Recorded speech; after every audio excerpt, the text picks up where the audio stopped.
C'est quel l'article? C'est le dossier. C'est le dossier? Ouais, le dossier avec Eric Conan. Et pourquoi tu as choisi ce dossier? Parce que ça clôt un peu l'année En quoi? en économie.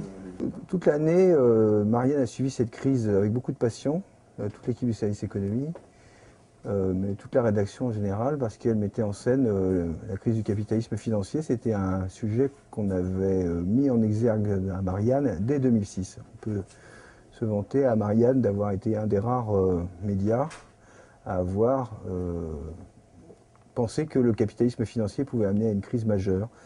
En novembre 2006, on avait publié un numéro qui s'appelle les 5 bombes allumées au sein du capitalisme.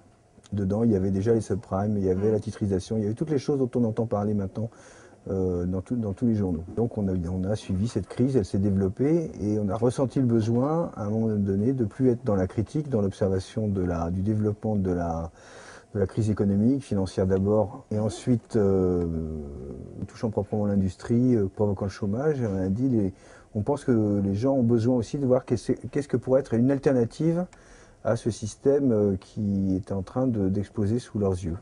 Et avec Eric Conan et d'autres journalistes de la rédaction, en particulier donc du service économie, mais pas seulement, on a essayé d'illustrer ce que pouvait être un monde dans lequel l'appât du gain ne serait pas le seul moteur. Et en fait, on s'est aperçu, après enquête, que ce monde existe de façon parcellaire dans beaucoup d'endroits. Il existe, par exemple, une finance qui se met au service de l'emploi. C'est le cas, par exemple, d'une association qui s'appelle la Fondation France Active, qui récolte de l'argent, y compris sur les marchés financiers, donc qui draine l'épargne pour créer des emplois pour ceux qui sont les plus loin, ce qu'on appelle ceux qui sont les plus loin de l'emploi. Il existe des grands groupes, y compris qui se conduisent proprement, y compris au Brésil, sur des terres dont on pouvait penser que c'était propice à la surexploitation des hommes. Eh bien non, il y a des groupes qui se sont engagés dans des actions de réduction de ce qu'on appelle le travail esclave, parce qu'il reste des esclaves, y compris au Brésil. En quoi cette démarche-là est spécifique à Marianne? Ce dossier, c'était le dossier qui marque la spécificité de Marianne, c'est-à-dire que non seulement on a fait une critique très sévère du capitalisme financier, mais on est aussi capable de faire des propositions.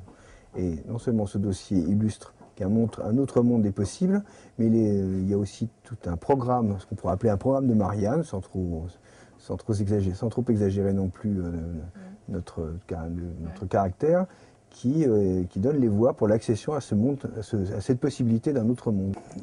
J'ai rédigé quasiment l'ensemble des encadrés sur les recommandations de Marianne, c'est-à-dire ce qui était un exercice pas facile, qui consiste à résumer quels sont les modes d'action, quelles sont les mesures qui permettent de faire une rupture avec le capitalisme financier pour arriver dans un monde qu'on définissait comme plus humain, dans lequel effectivement les besoins humains sont la vraie mesure de l'économie.